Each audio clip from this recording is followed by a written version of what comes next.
Hey everybody, sorry for the absence. I was sick for a bit longer, and then my girlfriend got sick, so I've been gone for a while doing stuff. At the same time, I've also been working on a very large video about Justin Trudeau. The third big Trudeau video I've done on this channel, because those of you who don't know, there's a Canadian election coming up next week. But it's high time I actually get something out, even if it's something small, isn't it? A week ago, this happened here in Canada. Book burning at Ontario Francophone schools as a gesture of reconciliation is denounced. More than 4,700 books were removed from the library shelves at 30 schools, and they have since been destroyed or in the process of being recycled. The flame purification ceremony, I guess that's what they're calling a book burning now, is a flame purification ceremony, was held in 2019. Some 30 books were burned for educational purposes, and the ashes were used as fertilizer to plant a tree. We bury the ashes of racism, discrimination, and stereotypes in the hope we will grow up in an inclusive country where all can live in prosperity and security. This sounds pretty bad, doesn't it? Burning books because the political winds have changed, because it's 2021, or I guess 2019 in this example, but you know what I mean. The Ontario Ministry of Education and the school board carried out a burning of children's books such as Asterix, Tintin, Disney, some novels, biographies, or encyclopedias, accused of being Eurocentric and giving a bad image of Indians. Let's be honest, that's actually a pretty good image, all things considered. You know, she's young and attractive and vibrant, and he's a fat, dumb oaf. Or maybe they're going for the objectification angle. Of course, it turned out that the people that they did this with, the Aboriginal credentials of the person they partnered with on the book burning project, are now in question. I guess this is her, Susie Keys. She's about as Aboriginal as Elizabeth Warren. It turns out it wasn't just the books that got burned. The school board has acknowledged they were not aware of the Aboriginal credentials of a person they partnered with on the project are in question. The person whose verification is under scrutiny is Barrie area resident Susie Keys, an outspoken First Nations advocate who has appeared on stage and in photographs with Prime Minister Justin Trudeau. She has now resigned from her Indigenous leadership role within the Liberal Party. Her Indigenous status is now being questioned. An October 1st, 2017 news release stated, "The Indigenous Peoples Commission of the Liberal Party of Canada is pleased to announce the appointment of Susie Keys to the position of IPC co-chair.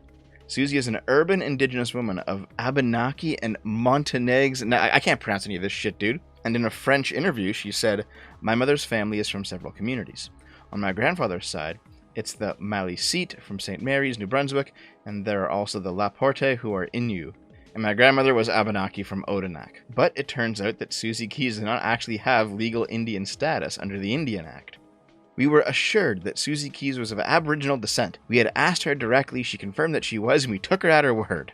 It turned out that Radio Canada decided to look into the records of those various bands and couldn't find her family as being a part of any of them. That doesn't necessarily mean that she's not Native. Maybe there's some, old family folklore, you go back a few generations, you can find a Native person, but it means that she doesn't have legal status. And to be honest, that's kind of where I am. There is some family folklore about my great-great-grandmother being Native. And last I checked, the records show that to be true, but also, I don't care. I'm not juggling it around trying to get a job somewhere or something. But we're talking about book burning, as funny as this is, and book burning, as you know, is unfortunately not uncommon. This week, dumpsters were filled with books that should have left decades ago and replaced with engaging, relevant, culturally diverse literature. This individual, of course, is in the New Jersey public school system. This is insidious because her language talks about replacing old books with engaging, relevant, and culturally diverse literature. The point being that she views these as values, and that these books she's getting rid of don't have those values. But then,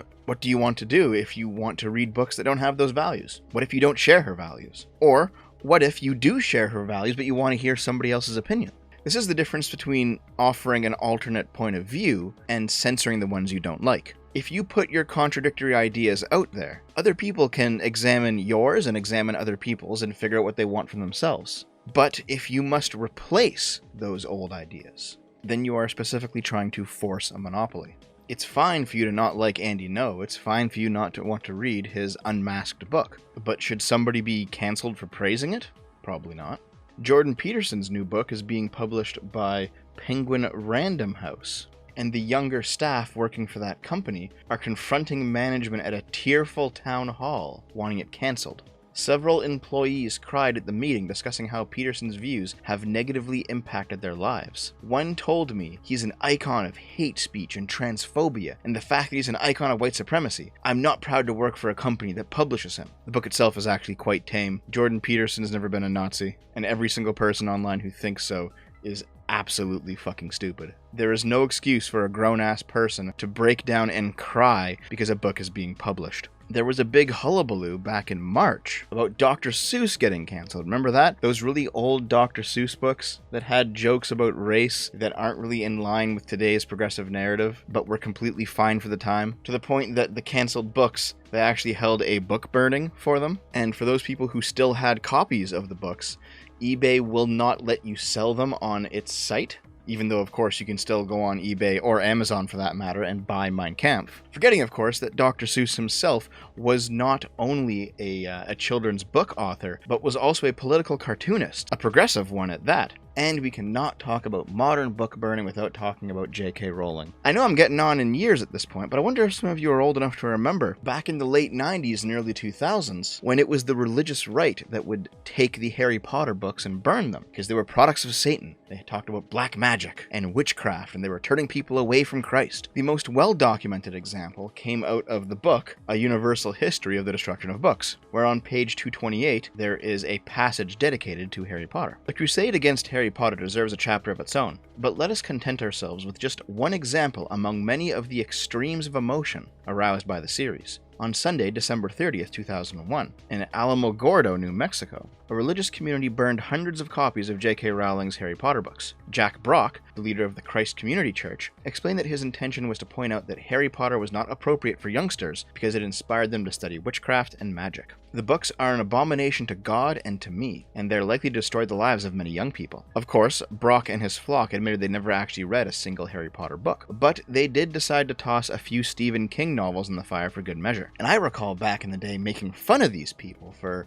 being so stupid as to march down the same path as the Nazis and burn books they didn't like. But ever since 2017, well, the opposite has been happening. J.K. Rowling, I just burned all my Harry Potter books after being a fan for 17 years. The Philosopher's Stone was one of the first books I ever read. I'm upset it has to be this way. You embarrassed me, disgusted me, and I will never read your work again. This is from a leftist. The political winds have changed. J.K. Rowling, back in 2001, was considered a radical feminist, certainly somebody on the left. And let's be honest here, she still is. Leftists might not like TERFs, but TERFs are still a product of the left. The right wing does not have any kind of philosophical basis from which feminism can spring out of. But as the left goes further and further left, and old leftist ideas get cast out, the same progressives that loved Harry Potter 20 years ago and made it a cultural phenomenon, they're now burning their books. With, in fact, one of the most famous TikToks of it happening, saying, "You have to stop using the death of the author as an excuse to have your cake and eat it too." This generally reflects the broader leftist trend in the past 20 to 30 years of becoming more authoritarian. The death of the author is a leftist idea. It's basically the practice of divorcing the author from their work so that you may be able to analyze it without the specter of the author hanging over your head, so that their intentions and their experiences and their politics don't influence your interpretation of the work. For a long time in the literary space, it was basically a way for people on the left to say, this piece of literature lines up with what we're saying, so we should adopt it, even if the author didn't actually go that way. But the death of the author is also a great way to avoid this kind of censorship. And so now that the left is on the cultural upswing again, they are abandoning the idea because abandoning it allows them to burn books and censor people. In 2019, feminists burned books about changing sexual orientation. This is a classic now.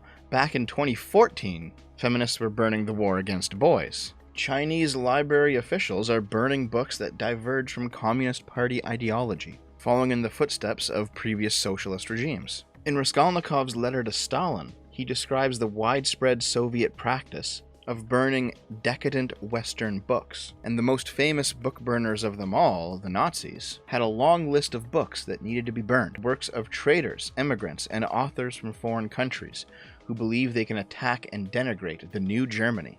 The literature of Marxism, communism, and Bolshevism. Pacifist literature. Literature with liberal, democratic tendencies and attitudes. All historic writings whose purpose it is to denigrate the origin, the spirit, and the culture of the German Volk. Books that advocate art which is decadent, bloodless, or purely constructivist. Writings on sexuality and sexual education, which serve the egocentric pleasure of the individual. Literature by Jewish authors, regardless of the field.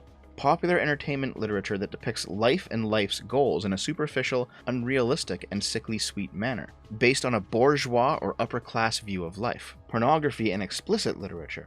All books degrading German purity. By the way, those of you who still don't believe that Nazism is an anti-Marxist or post-Marxist socialism, notice that not all socialist writers were banned, just the Marxists, the communists, and the Bolsheviks. Notice that all the liberal writers were banned. Notice that rather than appealing to tradition, writers that denigrated the new Germany were banned, and that writing based on a bourgeois view was banned. It is a different socialism, but it is still socialism in the end. And the books that the Soviets burned, and that the Chinese are burning today, are burned for a very similar list of reasons. All these guys, the religious people in America burning Harry Potter, the feminists burning literature that goes against their ideas, this is not necessarily a left or right thing. Although there do seem to be more examples on the left, that doesn't discount the right. The Taliban can be described certainly as a right-wing institution. It's very religious and traditional, and they've also burned books. The common thread here is authoritarianism. It's the rejection of democracy, of the open society. What binds all these groups together is their anti-liberalism. There is not a single example here of a liberal burning books. Autocrats do it, kings do it, emperors do it, Führers do it, and marshals do it. Even tradcaths do it. It's funny to see that video from Academic Agent's recent event where they go on about burning books. Oh wait, I can't even show you, they fucking took it down. Oh, it's down to fix the face blurring. The point is, there is no oppressive, totalitarian, and morally reprehensible movement that has not at one point or another directed its hatred and barbarism against books. And despite the wide array of differences of all of these groups, their justification is always the same. The books they're burning are incorrect. And there's something about the burning of books specifically. Shredding them or soaking them or smashing them or any other method of destroying them just doesn't compare. Neither does just banning or censoring them, like not being able to sell them or having them confiscated when they're caught on you. Burning is a different level. A book is like a little encapsulation of human wisdom. It's a window into a certain part of history. So to burn any kind of book, especially one that represents culture or belief or history or politics, it feels like a direct attack on man's faculty of reason. I think Heinrich Heine said it best when he... Oh! This is Kraut. This is where Kraut got his avatar from. Alright. Heinrich Heine said it best when he said, wherever they burn books, in the end they will also burn human beings. And every single group that I have talked about today has either already done that, or is certainly capable of doing it, if they ever gain power. The book burning in Canada is just another data point in a very long tradition of people finally going mask off, finally showing themselves to be the authoritarians they are. It would seem to me that any single person that burns a book, on some level, must be anti-human flourishing. And if that's a bit too heavy for you, I'm going to direct you over to V's channel, where he talked about this same story, but with a lot more humor. I'll see you next time, guys. I love you. The flame of purification ceremony as reported by the Gospel of Radio Canada. Let us pray. In the year of the Lord 2019, by the Council Scogliere Catholici Province, which oversees elementary and secondary schools in southwestern Ontario,